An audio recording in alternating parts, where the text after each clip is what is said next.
ये game India में आजकल बहुत ज़्यादा ही फेमस हो रहा है और बड़े तो छोड़ो, बच्चे भी इसे बड़े मजे से खेल रहे हैं। और जो इन सब से दूर हैं उन्हें मैं थोड़ा सा सीन ये समझा दूं कि इस गेम में हमें तांत्रिक का रोल मिलता है और हमारा काम होता है कि सारे विधि विधान के साथ कमला को बचाना। क्लियर? हाँ। ओके, तो आज के हम इस वीडियो में कमला की रियल लाइफ स्टोरी जानने वाले हैं, जो मे भी शायद कुछ लोगों को पता है और कुछ लोगों को नहीं भी पता होगी। सो वीडियो स्किप मत करना, एंड तक देखना। Let's go.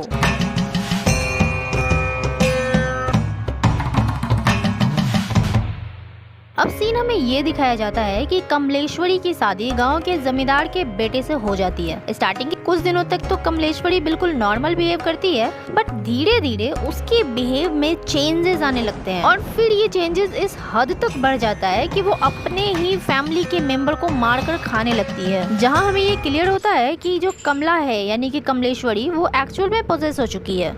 फिर जो बचे हुए मेंबर होते हैं वो कमला को वहीं कैद करके वो लोग उस हवेली को हमेशा के लिए छोड़कर चले जाते हैं। बट जो उसका पति था वो कमला को वापस चाहता था। दैट मीन्स कि वो अपनी बीवी को आजाद करना चाहता था उस आत्मा के चंगुल से। इसलिए वो अपना पूरा जोर लगाता है और अलग अलग तांत्रिक को हायर करता है, बट कोई भी तांत्रिक कमला को उस आत्मा से आजादी नहीं दिला पाता है। तो सवाल यहाँ ये आता है कि आफ्टर ऑल ये आत्मा है किसकी और क्यों कमला को ही क्यों चिपट गई। तो इसके लिए हमें थोड़ा सा फ्लैशबैक में जाना होगा।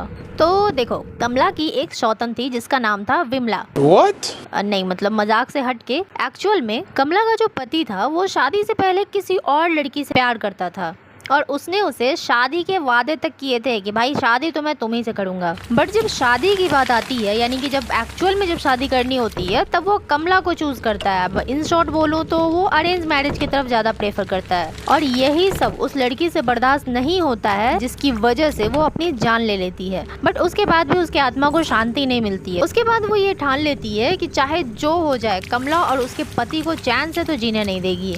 इसलिए उसने सबसे पहले कमला को चूज किया और उसके बाद धीरे धीरे करके ऑलमोस्ट फैमिली मेंबर को खत्म कर दिया। लास्ट में बचते हैं तो सिर्फ दो लोग, एक तो कमला का पति और दूसरा उनकी सासू माँ। और उसके बाद एंट्री होती है तांत्रिक की, जो कि गेम में हम होते हैं और हम उसे आज़ादी दिलाते हैं उस आत्मा से, और कहानी वहीं पे खत्म।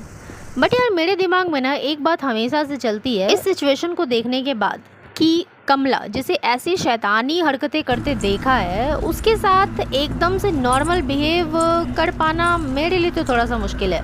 आपको क्या लगता है, क्या आप किसी ऐसे इंसान के साथ रह रहे हो जिसको आपने ऑलरेडी देखा हो कि वो कैसे जिंदा लोगों को मार कर खा रही है और आपकी आंखों के सामने, और आप उसके साथ नॉर्मल बिहेव करोगे? मतलब जानती हूँ कि हाँ वो पता है कि हाँ चलो ठीक है वो अब ठीक हो गई है, बट फिर भी क्या एकदम से सडनली आप उसके साथ नॉर्मली रह सकते हो? मुझे ये कमेंट करके बताना। मिलते हैं नेक्स्ट वीडियो में। Till then take care, bye bye.